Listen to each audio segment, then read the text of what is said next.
My name is John Woodbury, and I'm helping the University of Derby with their IPGCE course.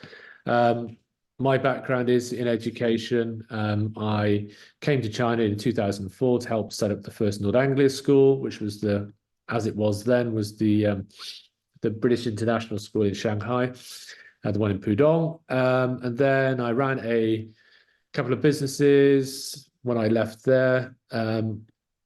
As a tutoring company, a couple of tutoring companies, which obviously is not a very good business anymore in China. So that's the reason I've moved into this space. So in the last couple of years, we've helped around about 800 teachers, mostly from mainland China, but also from Southeast Middle East, and also South America, a few from Africa as well, to get through the IPGCE.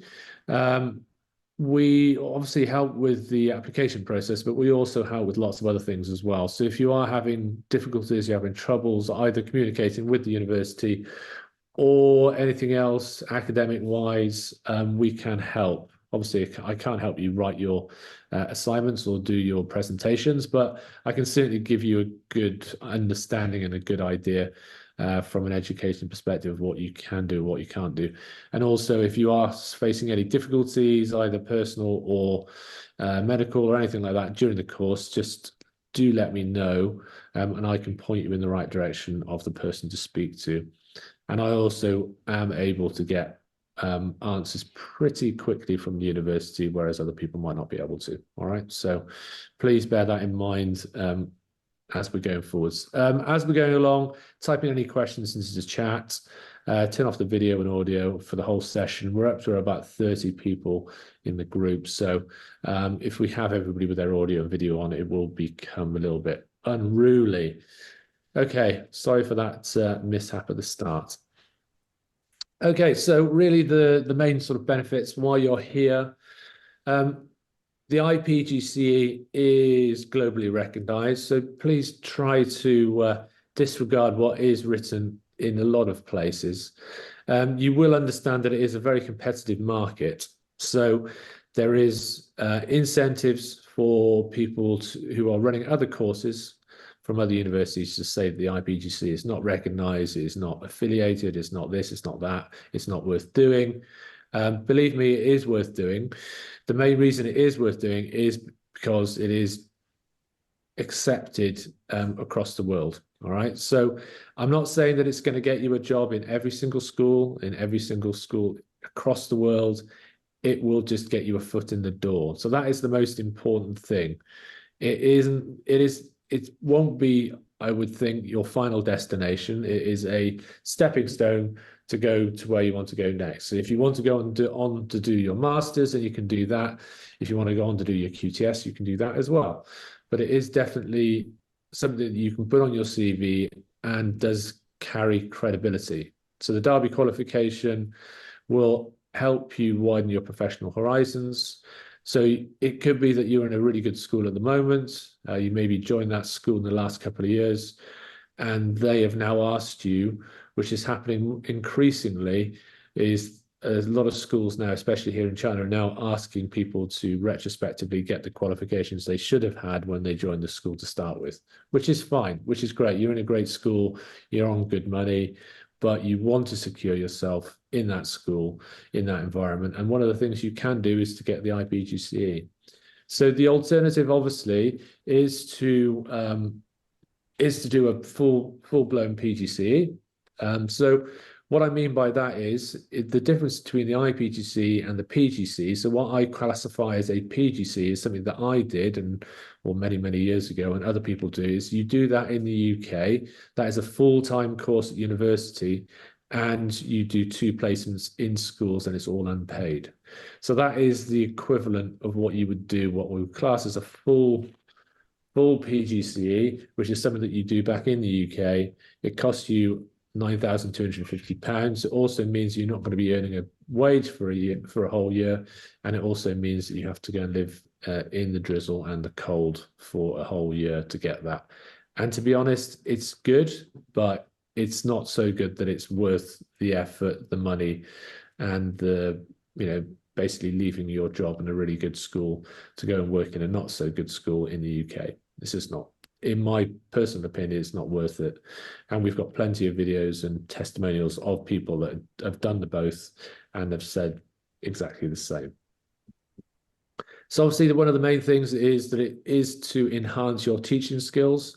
So whereas it doesn't involve any practical elements, so you're not being asked for anybody to come into your classroom and view the pedagogy that's going on within your classroom, it is a reflective practice. So the idea being is you are using the information that you're learning outside the classroom and you're reflecting on what you're doing inside the classroom. So it is a reflective practice. And the more that you reflect and the more that you understand what you're doing in the classroom and how that applies to recent developments in education, the better and the more you will get out of the course. So you will acquire knowledge from diverse teaching methods.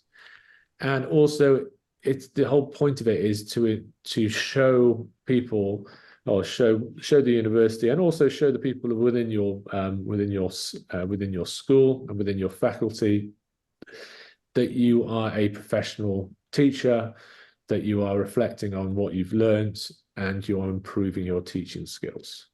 And this will really, really help if you are thinking of applying for new jobs in the future. So if you're in a, for example, if you are in a language centre, which I don't think many people are anymore because there aren't many left, or if you're in maybe in a local kindergarten or in a local section of an international section of a local school. I'm not saying there's anything wrong with those particular scenarios or contexts. They're all great.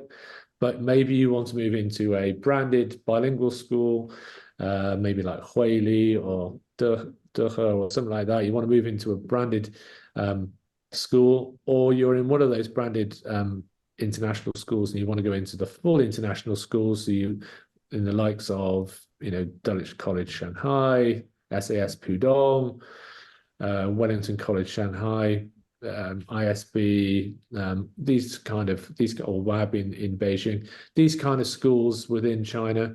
Or if you're looking for outside of there, you're looking to go into a good school like Shrewsbury in Bangkok, or UWC in Singapore, or in Phuket. These kind of schools, these are the sort of what we class as top tier international schools.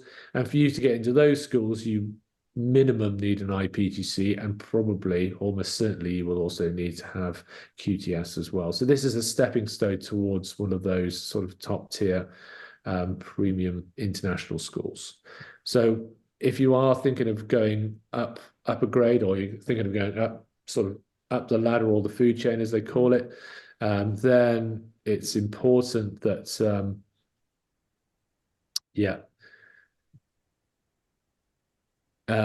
so it's important that you are able to actually engage when you go to interview. So one of the ways that you can do that is obviously by doing the IPGCE, you become more professional, you become more understanding of the pedagogy and the theory behind teaching. And these are things that you will definitely have to speak about confidently when you go to an interview at a top tier international school. So you'll have to talk about your philosophy of teaching. You have to talk about different styles of teaching, and these are all things that you will be learning on the IPGCE course. So it's really important that you understand that before you start. It's not just about getting the qualification. It's all about enhanced teaching skills, and also it's all about being more confident to apply for better schools, or a better situation than you are at the moment, or if you wanted to secure what you're doing. Also, as I said before, we organised the this is a picture from the graduation ceremony last October. We actually had the Vice Chancellor Kath come over from Derby and actually present the certificates, and it was a really excellent occasion here in Shanghai. And I said, well, we will hope to try and do that next year as well. and probably not this year, but certainly next year. So if you are thinking of doing the course, then hopefully you'll have that done, and you'll be able to graduate here in China. If you don't manage to catch that particular cycle, you can always graduate in the UK. That's always an option. And there's a graduation ceremony each year, one in January and then one in the summer. Okay, so continuing with the benefits of the IPGC, so obviously personal growth, even though it is quite challenging, it does show that you are looking to grow and to improve. So if you are applying for jobs for next September, I assume that a lot of people are probably not doing that at the moment. But if you are still thinking of doing that, actually having the IPGC on your CV resume, saying that you're actually doing the course, is a really, really, really useful thing to put onto your CV. So even if you haven't finished it, I would always recommend saying that you are looking to complete it. So from a hiring perspective, from a HR perspective, schools are looking for people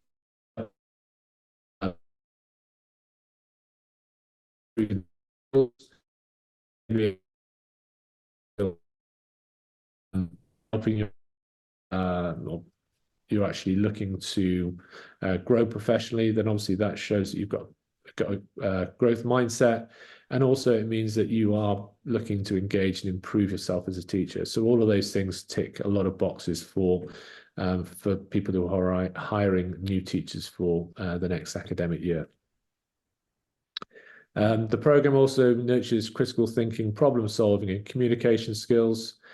And obviously, the completion of the course can boost your confidence and self-awareness. So all of those things are really critical for schools, because you are doing it for yourself, but at the same time, you want to know that there is an end goal in the distance. And if the end goal in the distance is to get into a better school, or to get a boost in your pay at the current school you're at, then all of those things will definitely be of a benefit if you do the IPGC.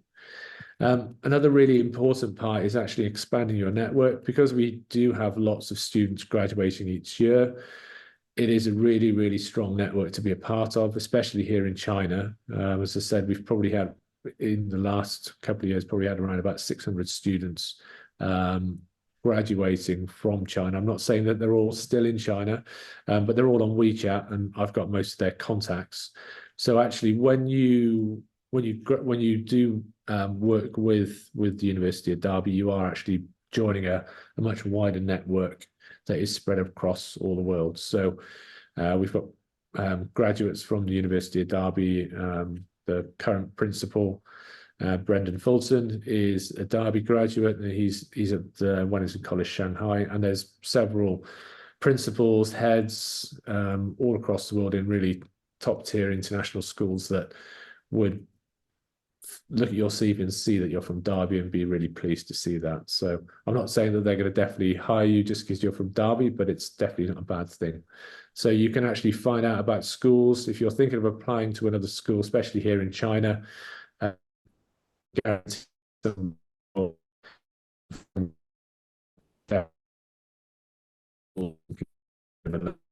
schools like we want to talk to so if you do a bit of a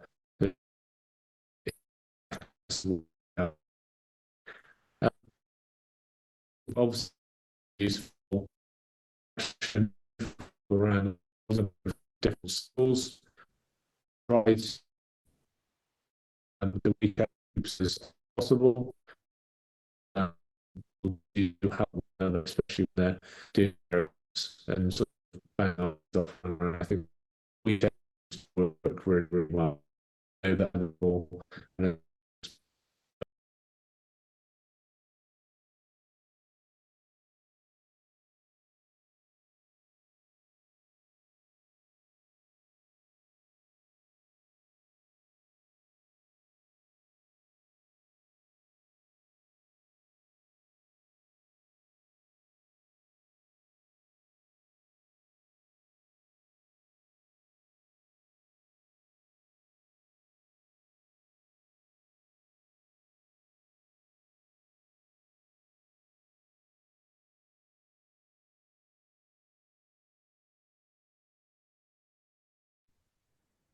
I don't know what happened there. Hello? That's a bit weird. Yeah, that just crashed. I don't know what happened there.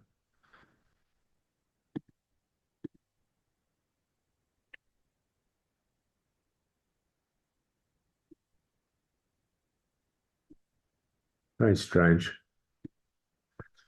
Okay. That's never happened to me before. Can everyone hear me now again?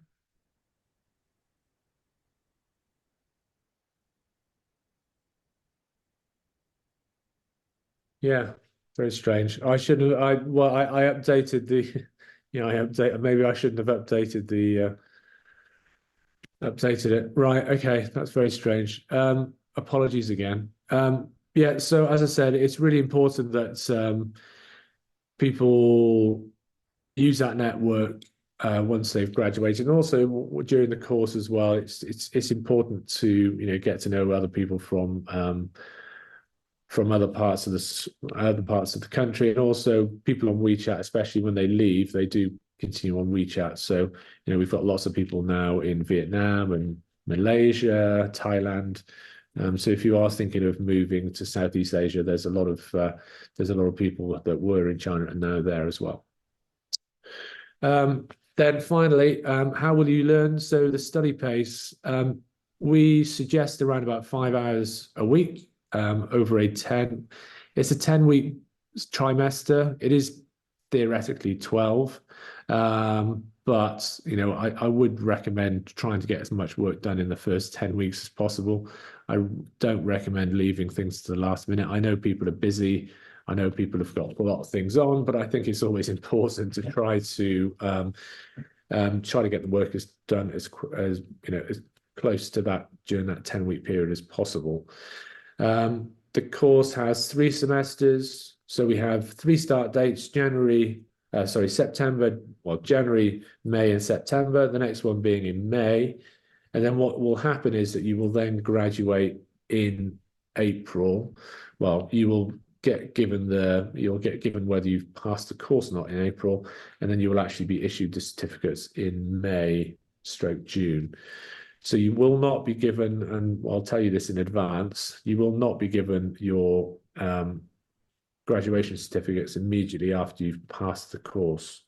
You have to wait normally around about 4 weeks after the course for it to be issued, and it will be issued as a PDF, which you can then use for various things. If you're applying for jobs, or you're needing it to secure a position within your school or a pay rise, and then they will send you the actual physical certificate by DHL or post.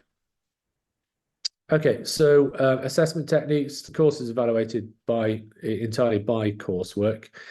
So the coursework in the new format of the course is there's 3 different ways. There's presentation, which is normally a poster presentation. There is a reflective practice, which is looking at individual areas of the course, and there's also a 4,000-word essay. So there are different avenues for assessment, and that really is to sort of reflect how people operate in the classroom now. It's not all about rote learning.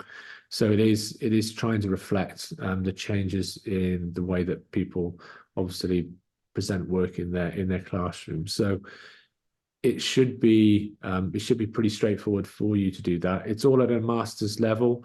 Even the presentation, you have to cite things properly. It has to be structured properly, and that's it's really, really important that you do get to understand that pretty quickly. If English is not your first language and you haven't written at a master's level in the past in English, I would recommend sort of maybe having a look at some of the past materials that people have done, just to see how it's structured, or how it's written, and how you can sort of not necessarily copy it, but certainly to write at that level in order to pass the course. Access for materials is all on Udall, which is basically the University of Derby online portal. This can be accessed without a VPN, but again, I would strongly, well, I'm sure you all have a VPN.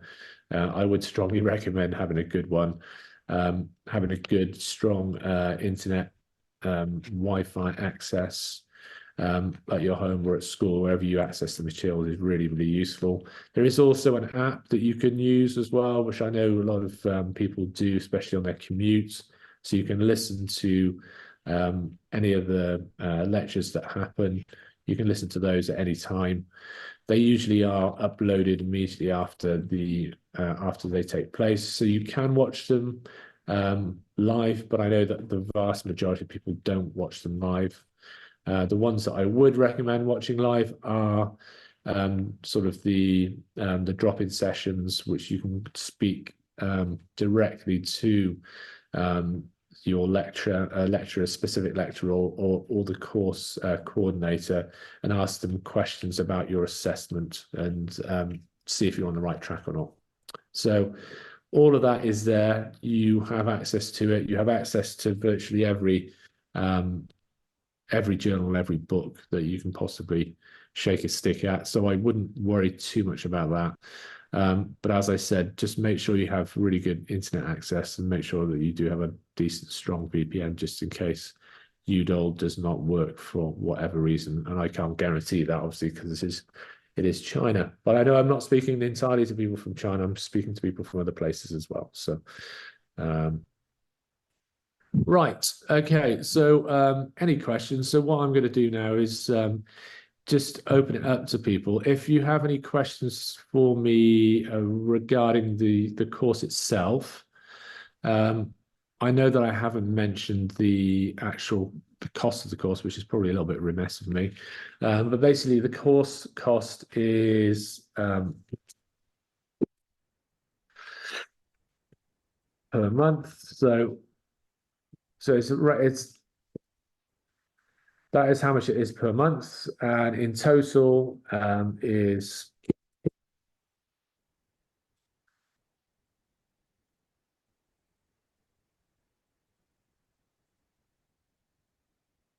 So that is the cost. So you can pay if you are in China or you're anywhere. You can actually in China you can pay via Union Pay if you're an expat.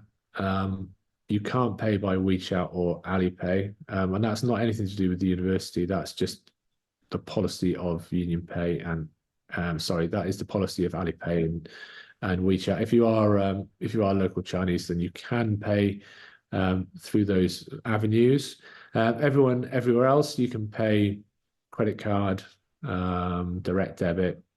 You could potentially pay by bank transfer. I know people used to do that, but it is pretty straightforward in order to pay. If you are able to pay that amount in advance, you get a 5% discount. So yeah, are there any questions regarding the course? Anything to do with like the structure or anything like that?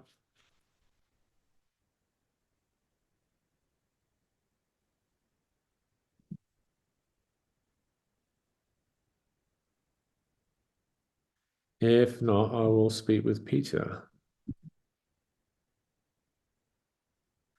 Yeah. Okay. So the structure is a good question. So yeah. Okay. Right. So yeah. So the course is now slightly different as it was to what it was before. I can give you a link here if you want. It's probably the easiest way of doing it.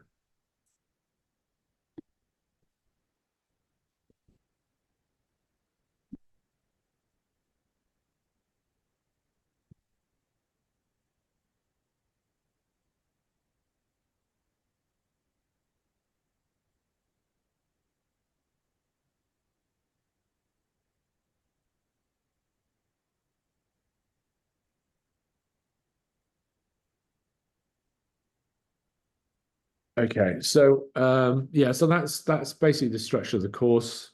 There's 3 units that you go through. They're all equally weighted. You have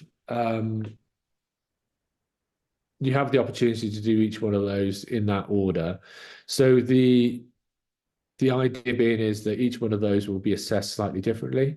So you can do two written assignments and one presentation, or you can do one one presentation and then one sort of reflective practice one, which they haven't actually done yet. So I'm a little bit unsure about what that will be, because this is a new course. It only started this semester, so it's a new course. It's just been rewritten. It's pretty exciting. So it hadn't changed in a while. So it is kind of reflecting on the feedback that everyone had given over the last sort of 4 or 5 years. So it should, in theory, be a lot better and flow a lot better than it did before.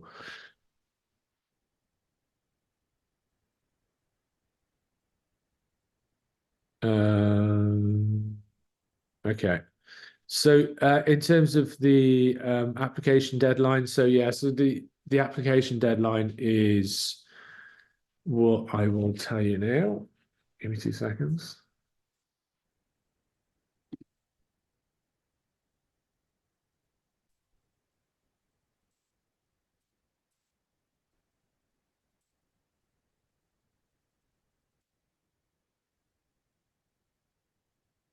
All right.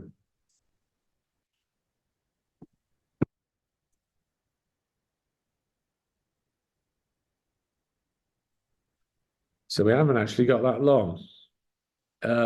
So if people are interested in doing this and interested in getting the application done, what I always say is just get your application in. All right. If you don't have all the materials, don't stress about that. Get the application in, and then they will ask you for the additional materials afterwards. So as long as you've got a bare minimum of your CV, the recommendation letter from your school, you've got the information, you've got your personal statement. As long as you've got those three things, and you apply and you fill out all the information, it should take you no more than about 15-20 minutes. Hopefully, you've also got a copy of your university certificates. Then get that in as soon as possible, obviously before the 15th. And then afterwards, you've got roughly around about 5 weeks to get all the other paperwork done. So if you need things like university transcripts, I know that that is a pain. Um,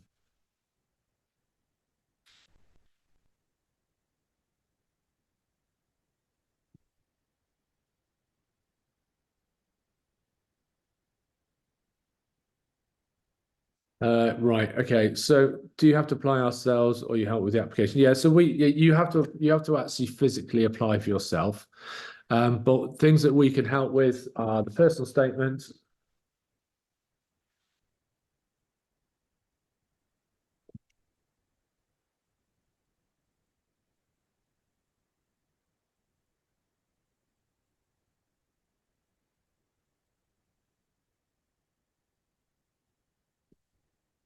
Okay, so these are the three things that we can help you with. All right. So we've got all of that information up on the website. You can have a look at the recommendation letter from the school.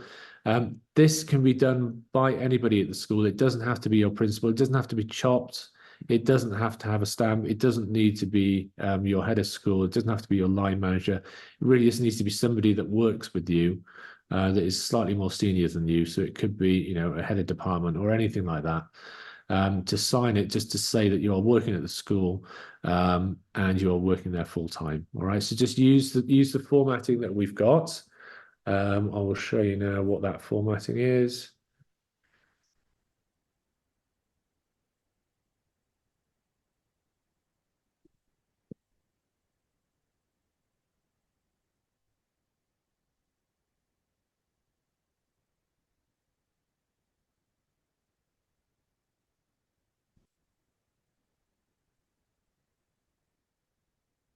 Okay. So these are the entry requirements. Again, we can, yeah.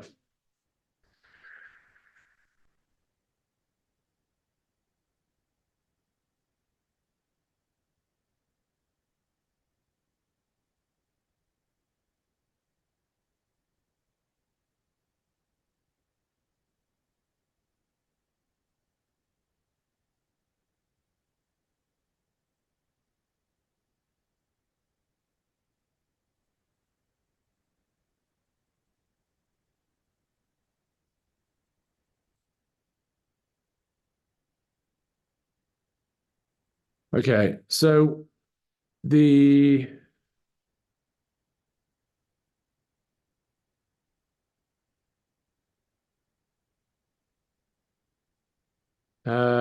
yeah, okay, right. Let's go through each one of these one by one.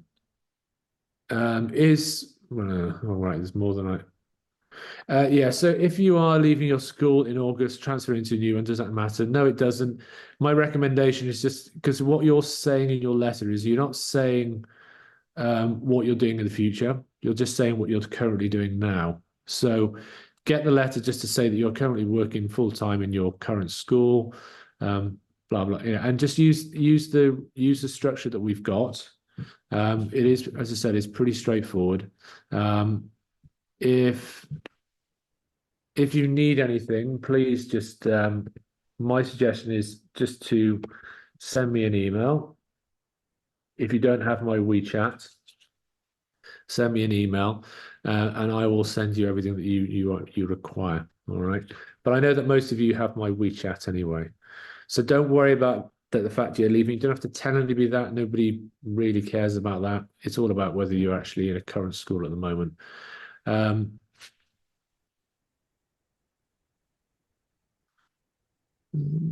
Do I? Yeah, IELTS needed. Yeah, so IELTS. If okay, so if you have done a degree or your high school, your degree or a postgrad in English, so you were basically taught in English, then you don't need to do IELTS. However, you do need to provide evidence that the degree was actually taught in English or the postgraduate was taught in English. If you don't have that, and you don't have an IELTS certificate from the last couple of years, don't stress about it. You can do everything online via Duolingo. And it is really, really straightforward. Okay, you can pay for the course, you can do it online. My recommendation is just to pay a little bit extra and have the option where you can